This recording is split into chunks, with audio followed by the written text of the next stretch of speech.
Hello, and welcome to the first episode of the Debate Mates. I'm Matthew Swanenburg, and my co-host is Nathan Poplin, coming along right here. Now, the two of us are huge NBA fans, and we both were wondering what we could do to express our love for the NBA, and so we came up with the idea to make a podcast. Now, obviously, there's a slight age difference between the two of us, but, that doesn't matter. It doesn't matter, man. Basketball's for all shapes, sizes, all kinds of people. Yeah. So, why don't you tell us a little stuff about yourself, Matthew? All right, so as I said, my name's Matthew Swanenburg, and I'm, as you can tell, a Carolina fan, but that has nothing to do with the NBA. So, other than that, I'm a huge Kevin Durant fan. He's been my favorite player as long as I can remember, and I can hear the sound of everyone clicking away from this video right when I say that. But I don't like Golden State. I don't like Steph Curry. I love the Boston Celtics. I love Brad Stevens, Gordon Hayward, Tatum. All of them, I feel like they have great potential. And I know someone next to me is also a Boston Celtics fan. Huge Boston Celtics fan. I've been playing basketball. Hi, Nathan Poplin here. I've been playing basketball since I was about 4 years old, so I'm a humongous fan, humongous Boston Celtics fan. I mean, you can ask me anything about Boston Celtics, I'll tell you right on the spot.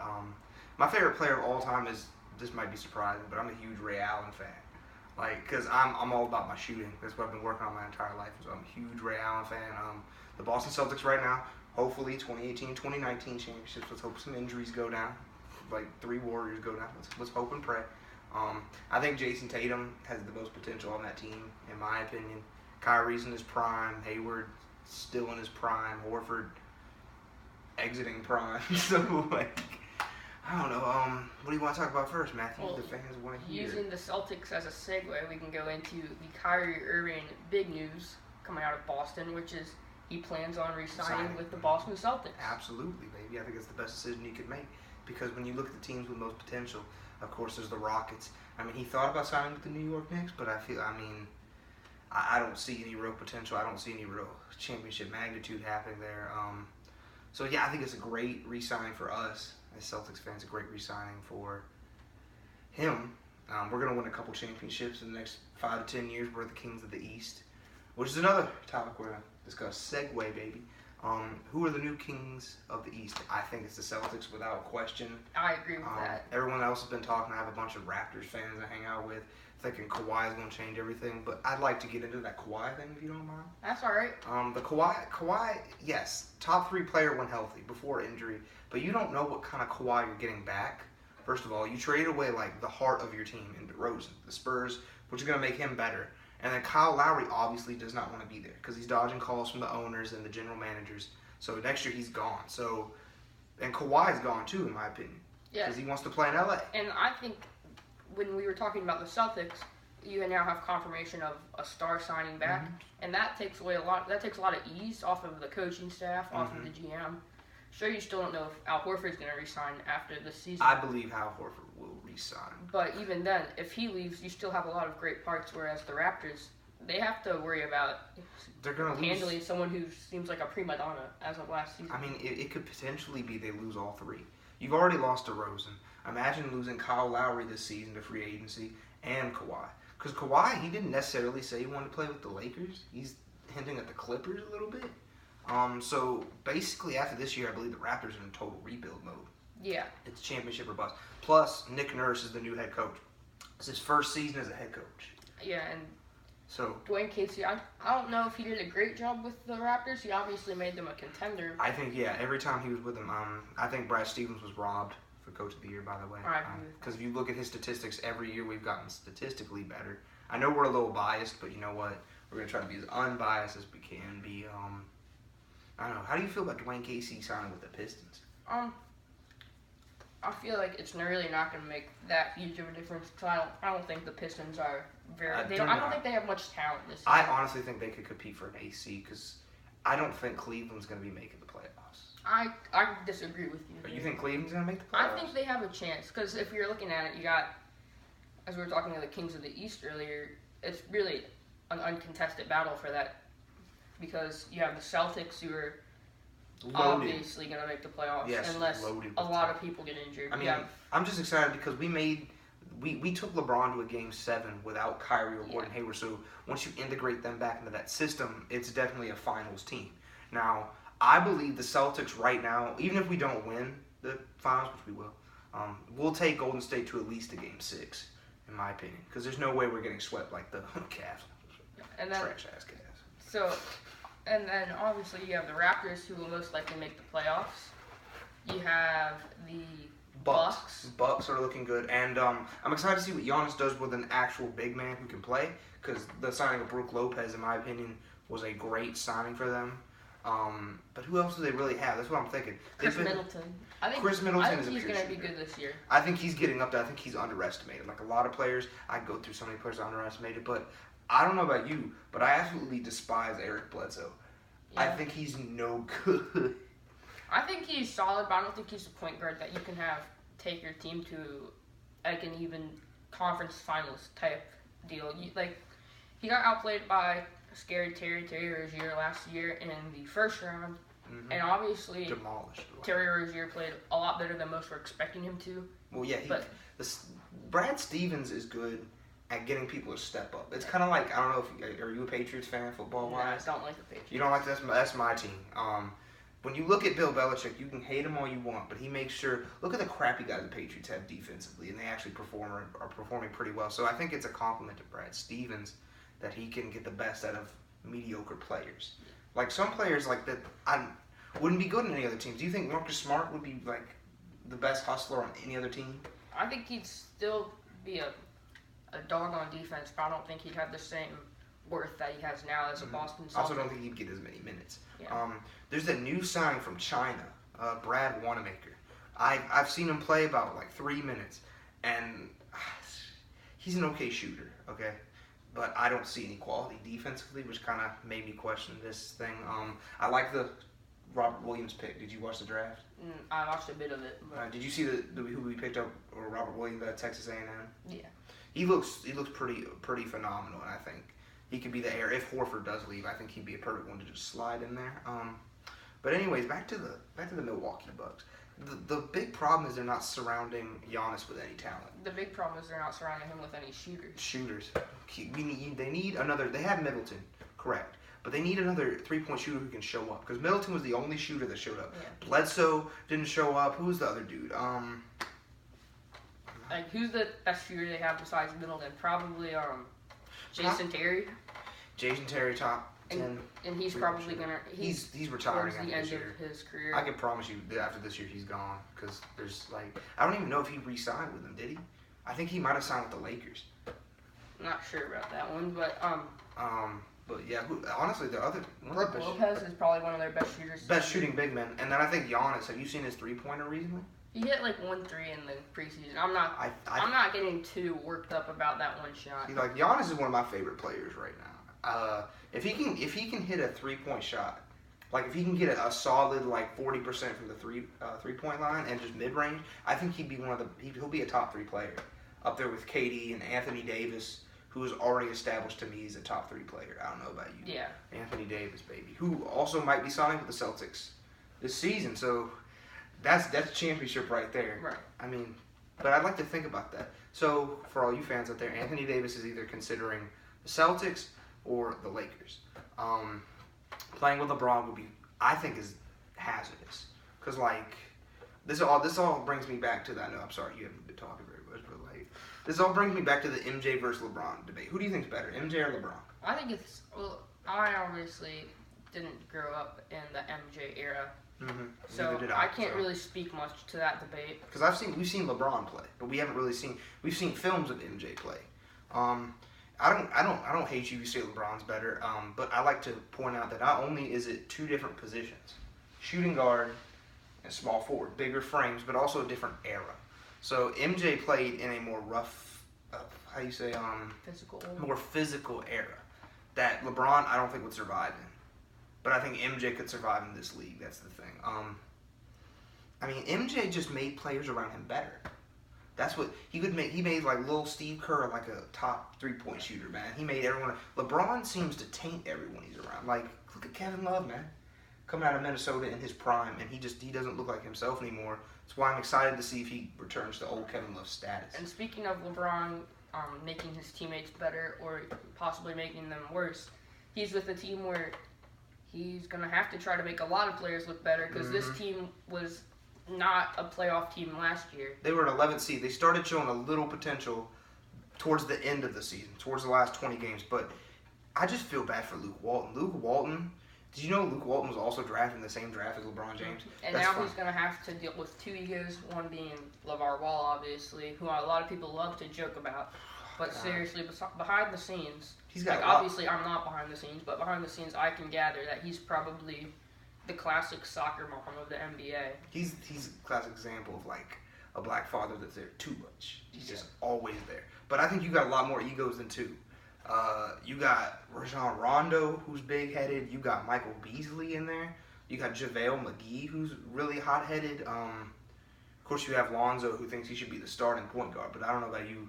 I don't think he's ready to start as a point guard. Yeah, me neither. I think the Lakers are a little too overhyped this year, and a little might be a bit of an understatement. Like, I get it, LeBron's probably the best player in our generation, and arguably the best player ever, as we talked about earlier. But he's at least a top 3. Yeah, but still, I feel like if you're gonna surround LeBron with anything, you gotta surround him with shooters. Like, who are the shooters that he's surrounded with? Kuzma is a steal. I think he was the steal of that draft. I think people underestimated him coming out of the second round, I think. And he was really good. Ingram is showing potential, but I swear to God, man, I'm going to say this, and I've said this once, I'm going to say it again, that man needs to put some meat on his bones because he's like Slender Man. Yeah. He's just so skinny. And I get he's like 6'10". But, like, imagine him 6'10". Because, like, when you look at some people, like, have you seen what Anthony Davis looked like coming in? Or Giannis? Yeah. They built themselves bigger, and it's proved to be an advantage. I think Lonzo's not as bad as everybody said he is. And one thing about Ingram that you touched on a couple seconds ago about him being so skinny, I feel like everybody has to stop saying, oh, well, he's skinny, look at Kevin Durant. They're basically going to be the same player one day. You don't put those two in the conversation. I wouldn't put those two in the same sentence. Kevin Durant, one of the greatest scorers of all time, if not the greatest scorer of all time, versus Brandon Ingram, who's in his 3rd year and doesn't really shows a little potential, but I don't think he'll be the greatest player of all time. Like, there's no way. Right. You can just kind of look at a player. Like, there's good players. Like, I don't think one of my favorite players of all time is Vince Carter. You look at him as a solid player, solid veteran presence. I feel bad he had to sign with the Hawks, but but he won't be a top 20 NBA player of all time. You know what I mean? It's like it's how it is. It happens in all sports. Right. What was I saying? Lonzo, I'd like to get back to Lonzo. Lonzo is a solid point guard other than his shooting. Yeah. He does kind of remind me, because Magic was a decent shooter. I'm not going to say Magic was a phenomenal shooter because he had that weird one-handed shot. But his assist totals were great. His steals were pretty good. His rebounding, because he's 6'6", so he's not small. I think he's good in every position except for shooting. And it's easier said than done. We got to give him a couple of years. It's easier said than done to just change your shot on a whim. So it's going to take him a little while. One thing I'm interested to see this year is, so LeBron's never really played with this many ball handlers. Yes, people that need the ball to be successful. And we saw how Cleveland went with Irving. That went all right for a season, but other than that, you could say that it was kind of a disappointment to have that big three and only one other ball handler, and people were still saying they don't have enough. This year, I think you could make the argument that they have too many. They have too many. I don't like them at this point in the game, man. And I feel like it's kind of like what they were saying with Philadelphia. They were like, oh, if LeBron goes to Philadelphia, they're easily a championship contender. Well, I was like, are they, though? I don't see that because, like, I think what he's going to do with the Lakers, he might stunt some of their growth. Like, Lonzo Ball, how is he going to be playing off the ball, which I'll imagine he'll have to do in certain stretches. LeBron needs have him come off the bench. People that can catch and shoot on the perimeter. Yeah. Like, he can just toss it to you. That's why I think the most successful one he worked with in Cleveland was not only Kyrie, but Caleb was okay. He's just a big shooter. But you have people who need the ball. It's like playing on a team of mellows. Yeah. Like, if you're not the first option, you're not good. And that really says something. So LeBron, it's going to be no different. I think he's carrying this team again this year. Yeah, and one thing with the Lakers is, as I said earlier, it might stunt their growth. LeBron, people say he's going to make Ingram better, he's going to make a lot of players better, but does he really make them better this year? Or does he make them better 5 years from now when LeBron is retired, if he does retire in the next 5 years? He said his goal is to play with his son. So we might see his son is 13, his son is already like 6'2", and looking good, better shooter than his dad already. So we may see LeBron last until he's about 40, which would be incredible because that'd be, 22 years in the NBA, which is very, very impressive. No, I think this is just LeBron staying here for the rest of his career. Yeah, but about more onto that, do you think that, no, like I said earlier, do you think Brandon Ingram and Kuzma and Lonzo, do you think they will be better when the Lakers organization hands them the keys after LeBron's been there? I think they will. I think if you give them space to take off, I think they will. It's kind of like, it's almost like what happened in Boston. Sorry, we keep coming back to Boston. We will always bring up Boston at least once in these videos. But once Kyrie and Hayward went down, that gave room for Terry Rozier, Jaylen Brown, and Jason Tatum to take over and step up their game. And you saw how well that went. But one thing I see out of the players you're mentioning is, you said Tatum, he's first year. Rozier, what was he, third year? Second year. And then Brown, he was in his second year. So those players, they didn't really, that was like their first opportunity to get the keys, and they were already young in the like prime of their growth. But I feel like when LeBron's done being the number one option, Lonzo, Ingram, and Kuzma, how old will they be when his reign is over? And will they be able to just flip that switch when they're so young? Or so old, I think that when LeBron hands over the keys, I think they're a contending team. Because not only LeBron brings something I think does not get mentioned enough in this league, and that is a veteran presence. And he will teach them everything he knows. They'll be better basketball players overall. He'll teach them how to work in the weight room, how to keep their bodies healthy, because LeBron his body's been tremendous these last couple of years. So he'll teach them how to take care of themselves, how to talk with the media, how to be poised and very professional.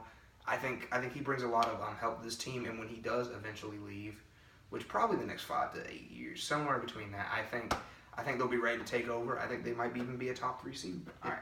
So we're doing the thing that I hate the media to do the most, which is give the Lakers way too much coverage. So let's move on to the team in the West that we know is going to be a contender this year. Golden State. Golden State, who, as some people might know, added a 5th All-Star this offseason. Boogie Cousins, baby. Arguably the best center in the league when healthy. But, I mean, he signed a $5 million deal. This isn't permanent.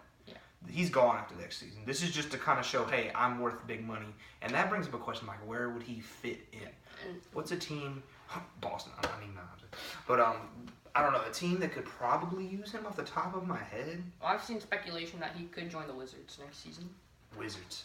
With John Wall, his former speaking of the Wizards, how do you feel? Are you on the Wizards bandwagon with I'm Dwight Howard? Wizards bandwagon. I don't think that they're going to do any better this year than they did last year. I mean, they got one of the best shooting backcourts in the league with Wall and Bradley Beal. I think Wall's the top. And one thing that really speaks to me about how I don't think they're going to do well is when we were mentioning how we think what teams will definitely make the playoffs in the East. I don't know about you, but the Wizards didn't even cross my mind as a top contender. They do cross my mind. I think honestly, you can disagree with me all you want, but once you replace March and Gortat, who I've despised, it's like Zaza Pachulia. I hate the crap out of him. He's on the Bucks now, I think, or something like that. I think Dwight Howard is an upgrade. We're not going to see Orlando Dwight Howard. It's like we're never again going to see Bulls Derrick Rose. But Derrick Rose is actually doing pretty good in Minnesota. Shout out to Derrick Rose, bro. I still love you, bro. I think Dwight Howard's still an upgrade, and he actually didn't do bad. Did you watch him last year in Charlotte? Yeah, he did. But I don't think his talent's going to be a problem with the Wizards, because the thing I think is going to be a problem with him is we saw that Wall and Gortat had a very public relationship. Yeah. Where they despised each other. There's still tension amongst the team. And now we see Dwight Howard, who it seems that the last 2 teams he's left have been cheering when they heard that he got traded. So now I feel like, I don't know I think this is a big, big, big season for Walt to see who he can't get along with. True. Because if this experiment with Dwight Howard just sinks and they have like another 8 seed in the playoffs, get swept or something, I think that's going to speak volumes to Dwight Howard. And if this happens, I don't know if he'd be able to find a legitimate spot in the league for a couple more years, if ever. And I think it speaks volumes to the way Wall has played, because his name has been popping up in trade speculation. So if this does fail, what do the Wizards do with him? See, there's been some trades talking, okay, with not necessarily John Wall, but maybe a flip-flop straight up. How would you feel about a McCollum for Bradley Beal trade? I'm huge on the CJ McCollum bandwagon. He's my second favorite player in the league.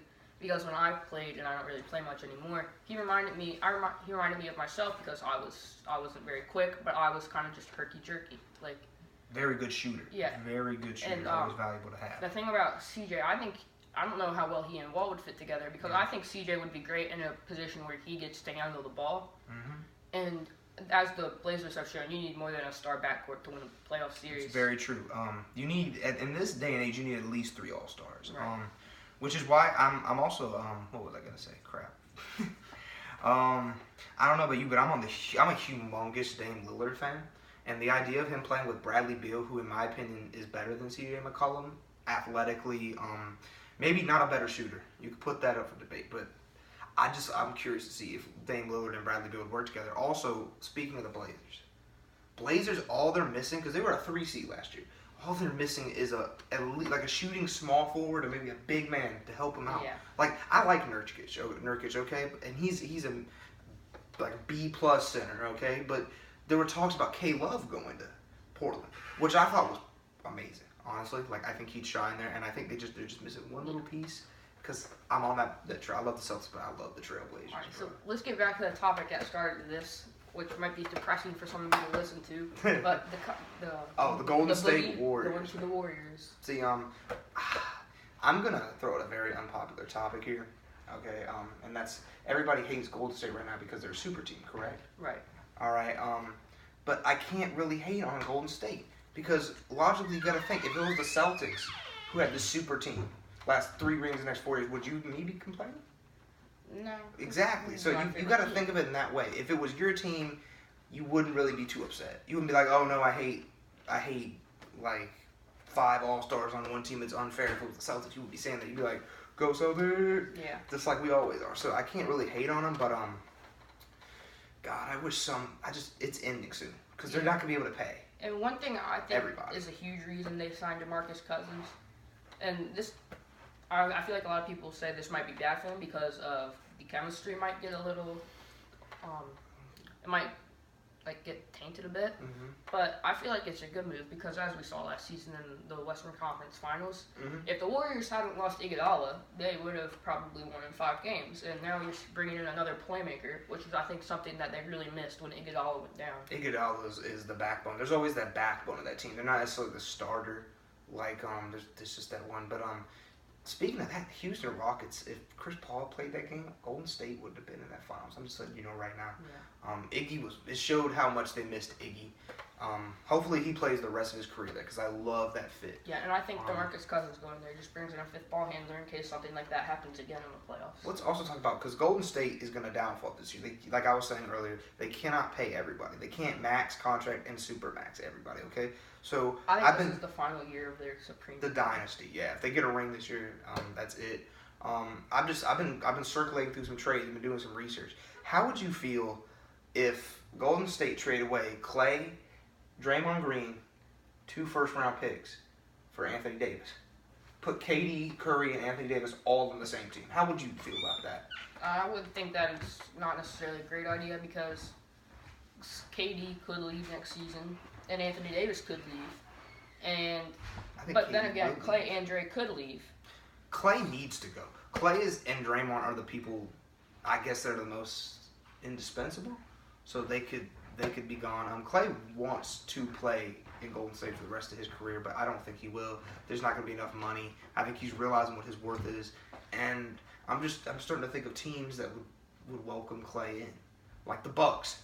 The Bucks would be a perfect fit for Clay. Yeah. Give Giannis a good shooter, and then keep Brook Lopez, and you've got something there. Top 4 seed in the East. So why don't we do that? I've got an idea. So me and you both are going to go through the West and the East and pick our 8 seeds. Okay. Our playoff picks. You go first. I think we're going to save the East best for last. All right, so you want to go? So you want me to go first? So you Yeah, can piggyback off of what I say. I guess so. Yeah, I'll give my take. I'll go 8 through 1. Okay, 8 through in the 1. West. 8 through 1. All right. So the 8th seed. Let's see. I wasn't expecting. If it's easier, you can go 1 through 8. That might be a little easier. 1 through 8 would be a lot easier. Yeah, I'll start 1 through 8. One, obviously the Warriors. I'm excited to see what you have to say. Of 2, course. I think it could be the Jazz. to be honest. Jazz. No one's talking about. There's 3 teams no one's talking about in my opinion. 3, I think it will be the Rockets. 4, the Thunder. You think Thunder will be better? I think they will be better with Melo. Slightly better. Yeah. 5. This is where it gets a little tricky. complicated because you got a bunch of teams that could make it, like the Blazers, the Nuggets. Depending on what happens with the Timberwolves, they could make it. There's talks of Jimmy Butler leaving. I think the best option for him would be the Miami Heat. Yeah. So back to the playoffs, the 5 seed. Your 4 seed was what? OKC? Yeah, 5th seed. Very good. 5th seed. I kind of struggle with putting Portland out of the playoffs as I do with the Spurs. Mm-hmm. But I kind of feel like one of those teams won't make it this year, and I feel like it will be the Blazers. So 5th seed. Now that I think about it, 8 through 1 probably would have been easier. So the 5th seed. I'll go with the Nuggets. Nuggets. I like that pick. 6th seed. I'll go Spurs. Yeah, I don't care as long as Pop's there. Wait, you're a playoff contender. 7th seed. I'll go Lakers. Very good. Very good. And to be honest, I forgot about the Lakers when I was doing 1 through 5. So, and then 8th seed. I'm gonna have to give it to the Timberwolves, even if Butler does leave. All right, my turn now. Alrighty then. I might get a little controversial here. Number 1 is Golden State. Unless 4 of them go down or something, or like 2 or 3 of them go down. I think they're the number 1 seed. Number 2, I'm picking the Rockets. I think they seriously downgraded. People will hate me for saying that Melo's a downgrade, but you had Trevor Ariza and Luke Bamute leave, and they weren't like Melo needs the ball to be successful, and I don't think he'll be successful in this 3rd option. Right. But I still think CP3 and Harden are enough to take him to the 2nd seed. And that's why I knocked them down a few runs. Yeah, I feel you. 3, I'm gonna give it to the Jazz. I like the Jazz. They picked up one of my favorite players coming out. A little controversial, but Grayson Allen, terrific shooter, decent size, 6'5", 6'6". And then Donovan Mitchell showed that he should have been the Rookie of the Year. I love Tatum, but it should have been Donovan Mitchell because he came out and made a splash. Everyone thought they were going to be horrible when Hayward left. Oh, and sorry to interrupt you again, but also, Utah Jazz definitely have the best jerseys this year. 100%. Yes, That throwback jersey is awesome. If you haven't seen it, click away from this video. I don't know. I can make a case for the Miami Heat Vice jerseys. Those are sweet. Throwback Raptors jerseys and Sixers jerseys. I'm talking like old Allen Iverson. I'm talking old Vince Carter jersey. So I put Jazz at 3. Ricky Rubio really stepped up. I wasn't expecting that. Maybe it's because he grew his hair out. You never know. 4. This is where it gets tough. 4. I'm gonna put the Blazers. I like the Blazers. I like the potential. 5. I'm gonna give to the Lakers. 6. I like the Nuggets. No one's talking about the Nuggets. So enough. You really have the Thunder sliding down. I'm gonna be for real with you. Thunder are my 8th seed. This is where it gets controversial. 7th seed. I think it's time to be creative. 7th seed, you're gonna hate me. Phoenix Suns. DeAndre Ayton and Devin Booker, I think, will be enough. Plus Trevor Ariza, who's a good 3-and-D player.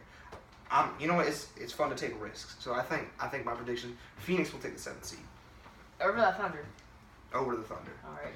Because also you got to think about the Thunder. Westbrook had he's gonna be out for a while with that knee surgery. So that means who is your starting point guard? Dennis Schroeder. I don't think he's missing any regular season time. I hope he's not. He reminds me a lot of a Derrick Rose. He's not the best shooter, but he's all athleticism, man. Dennis Schroeder, I think, was a nice pickup for the Thunder. This is why and Nerlens Noel, everybody don't like him, but I think he'll be good. They need to get rid of Andre Roberson. Yeah. He's a shooting guard who can't shoot. Exactly. What is the point of that? Get rid of him, man.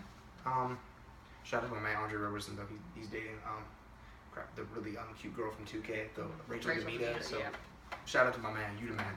All right, let's move on to the East. All right. Let's do. Do you think 8 through 1 would be better? I'll go 1 through 8. 1 through 8. Okay. All right. So 1 Celtics, 2 Raptors, 3 Sixers, and then if I thought it got hard last time, it definitely gets a lot harder this time. 4, I'll give it to the Bucks. 5, I'll say the Heat. 6, Let's rule out some team. Oh, no, 5, I'll give to the Pacers. Pacers, definitely. Love Or the Pacers. actually, I'll give the Pacers the 4. I'll give the Bucks the 5, Heat the 6. 7,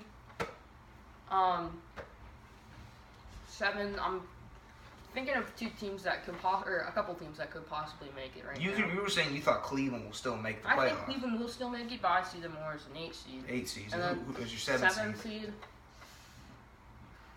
It's hard to say because like tough, man. The team that keeps like going through my mind is the Wizards, but I have a hard time saying that they'll be in the playoffs this year, especially since they were an 8 seed last year, and I really don't know if they got any better this year, to be honest. I think they are with Dwight Howard, slightly better. I'm not saying he's a top 5 center, but I think they're slightly better. I can't say the Cavs are going to make it and not say the Wizards are, so I'll go 7 as the Wizards. All right, cool. Our Wizards are pretty similar. Number 1, Boston. Sorry for being biased.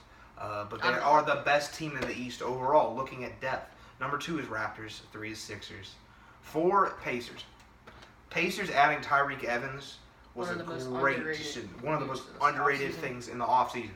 Because there were talks about who added Jamal Crawford. I thought Celtics should add Jamal Crawford. Veteran presence, decent shooter, great ball handler.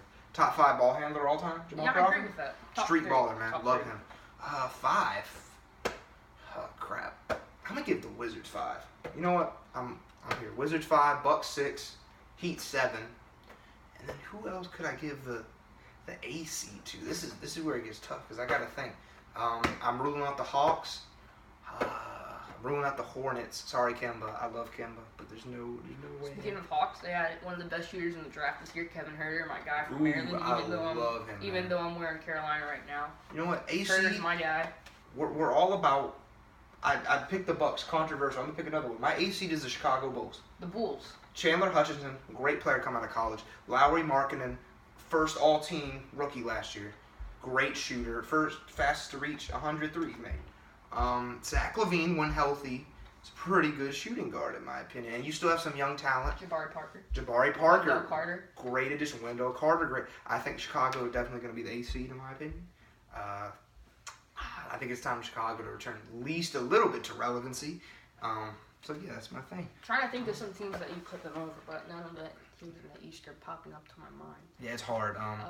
Wait, did you? I don't think you said the Lakers in the West. Oh, crap. All right, Lakers 7. Wait. Bye, Phoenix. Yeah. Actually, no. You know what? No, I'm keeping Phoenix in there. 8 is the Lakers. Bye, OKC. OKC, you don't think it's gonna make the playoffs? I don't believe in OKC, man. I like the additions, but I still don't believe it. Westbrook's not gonna be the same for the first couple weeks. You know that. He can't just go full Westbrook. Yeah. Plus, he's never been a good shooter. I think he's Westbrook, kind of. You know, like. In my opinion, he's the best point guard in the league. We can talk about that. All right. Next topic. Best 5 players at each position. Best 5 at each position? Yeah. So, my best point guard is Russell Westbrook. Number 2 is Steph Curry. Number 3, Kyrie Irving. 4, CP3, and 5, John Wall. All right. Now I'll go Kyrie number 1, Steph number 2, number 3. I'll go Westbrook 4, CP3 5. The tough one. I'll go point guards for each team. I'll go Dame Dollar. Dame Dollar's my 6. And then people are going to hate me for saying this. My number 7 point guard in the league is Kemba. I would rate him higher. You think you rate him higher? He's one of my favorite players. I just love him, man. I know we almost lost to him in Charlotte, or did we? I think we did lose. Preseason, I've been trying to keep up. But I think Kemba, man, if he could just go to a team like that could use him, I think he'd be. If he could go to the Bucks, can you imagine Giannis, Klay Thompson, and Kemba Walker all on the same team? And Kemba Walker, I think that he's very electric. Very electric. Pun intended, because he plays for the Hornets. I love it, man. Top 3 ball handlers in the league. You can hate me all you want. Top 3s: Curry, Kyrie, Kemba. All right, so on to shooting guards. You can start with shooting guards this one. I'll number 1, Harden. 2, Klay Thompson. 3, Victor Oladipo. 4, DeMar DeRozan. 5. You said Harden was your number 1? Yeah, Beal's pretty good. Donovan Mitchell 5. Number 1, Harden. Number 2 is Jimmy Butler. Jimmy Butler's terrific. I'm counting him more as a small forward. You're gonna count him more as a small forward? Yeah. I think he would probably play small forward. Because if he went to the Heat, I think he'd be playing a small forward position. But it's your rating. Yeah, he's technically still considered a shooting guard. That's why I put him. Klay Thompson at 3, Bradley Beal at 4, Donovan Mitchell at 5. All right, so you're kicking DeMar out. Yeah. Well, at least this year. I think he'll be better with the Spurs. I feel like the system's more. I think the his system. style. Spurs are underrated team too because they didn't. You still have LaMarcus You Aldridge. said they were going to the playoffs. Did I not? Yeah. All right, I'm kicking the Spurs. I mean the Suns out. Spurs. My bad. I wasn't even thinking. So I'm trying to. you have the Warriors, the Rockets, the Jazz, the Pacers. the Pacers. I mean the Blazers. The Blazers. Now you have the Spurs. You have the Lakers. Who else? What was that 7? I said Phoenix, but I'm kicking them out for Spurs. It doesn't matter. I don't know. We're past that. Y'all can go correct me. I don't know. I forgot. I'm kicking us off a small forward. LeBron number 1. Stupid if you don't think. At least for right now. Number 2, KD. Number 3, Giannis. Love Giannis. Crap. This is hard. What other small forwards are there? Kawhi, PG-13. Kawhi 4, PG 5. All right. So this might be the biased KD fan talking. But you can put KD number 1. KD number 1. Because when LeBron's out of his prime and towards the end of his career, KD is the best player in the league. In the words of Michael Porter Jr., I always think LeBron's the best player in the league until LeBron and KD play in the finals. So I'm going to put KD number 1. And I think LeBron might take a minor backseat to the Lakers this year. Or maybe not, because Luke Walton said he's not going to play him as many minutes. And that might be the same with Golden State. But still, I see KD as one of the top players in the league and probably the top small forward. And if I put him at top small forward, I would also be putting him as top player, which I'm willing to do. And then second, I'll go LeBron, obviously. Can't kick him down too far. Third, you can't help but you have to put those two. If you're a true NBA fan, you have to, whether you like him or not. I'm not the biggest LeBron fan. Me neither. So you got to give him respect. That's the key with NBA. You got to give players respect when respect is due. Who's your third best? Oh, that's what I was trying. Third. Who I like a lot, that's a small forward, but I'm not going to put him in the rankings. I love Joe Ingles as a small forward. I just think he's super good. I think he's underrated, but he's definitely not a top 5 small forward in the league. 3, I'll go Kawhi Leonard. Okay. I'm expecting a big year from him this year. See, I'm not. I'm expecting another injury. But I think he's going to be playing for something this year because he knows that he could get big money this offseason. And last season he didn't have the opportunity to. So he really didn't have anything to play for. I agree. For 4th, I'll go Jimmy Butler. Jimmy Buckets. Yeah, you want to put Jimmy Butler as a small forward, which is cool because he's like the size. He could be played small forward if he wanted to. And then for 5th, I'll take PG. PG, good pick. That means you're starting us off power forwards, the 4 position. Okay, number 1. Power forward's kind of hard because it's hard to give a definite answer to what is a power forward and what is a center in today's league. Because you have centers playing like power forwards, and you don't really have power forwards playing like centers. I think power forwards should be able to shoot.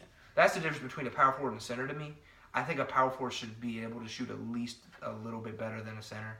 Because old-fashioned centers couldn't shoot. Yeah, so if you're counting Anthony Davis as a power forward, he's obviously the number 1 power forward in the league. I do. Number 1 power forward in the league.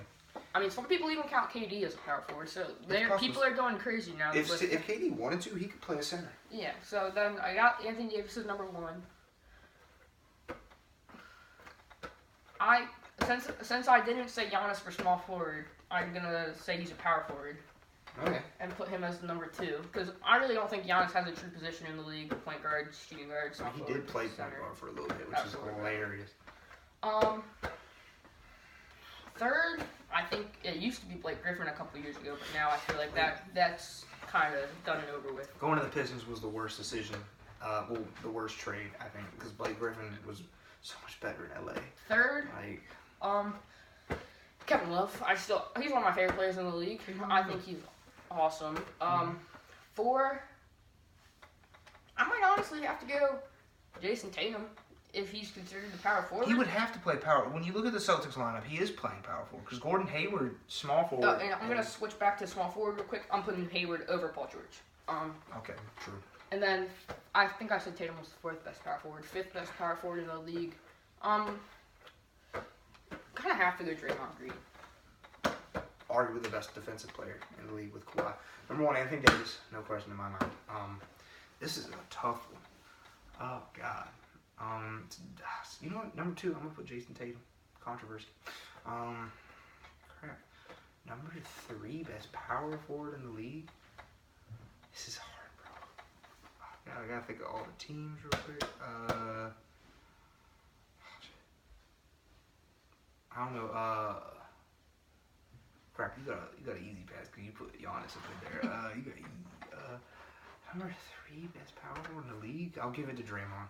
I like Draymond's style of play. That's the best shooter. One of the most ugly shooting forms I've ever seen in my life. But I don't know.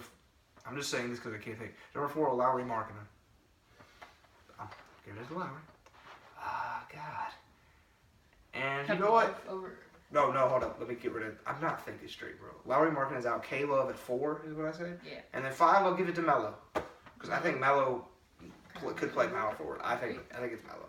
Okay, I'm trying to think of any power forwards that either of us could have left out. None are coming to the top of my head right now. So let's move on to center. Center. My starts off this time. As of right now, number 1 is Joel Embiid. Most complete center in the league by far. Number 2, Boogie. Number 3, Cat. Number 4. This is a tough one too. You know, number 4, I like Steven Adams from OKC. Really underrated player. I like him a lot. And then 5, Yusuf Nurkic. All right, so mine's a little bit different than yours. I'm gonna still put Boogie number 1. You're gonna put Boogie number 1? Yeah, that's totally fine. I'll put Joel Embiid number 2. Number 3.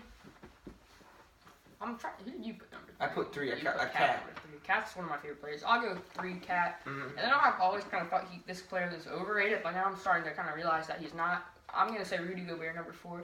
Because I always thought of course he can play. Stifle he's tower. Like 7'1". If I was 7'1", I could probably block a bunch of shots too. Reigning defensive player of the year. But then I kind of realized that there was more to Rudy Gobert than just the 7'1", huge wingspan, all that good stuff.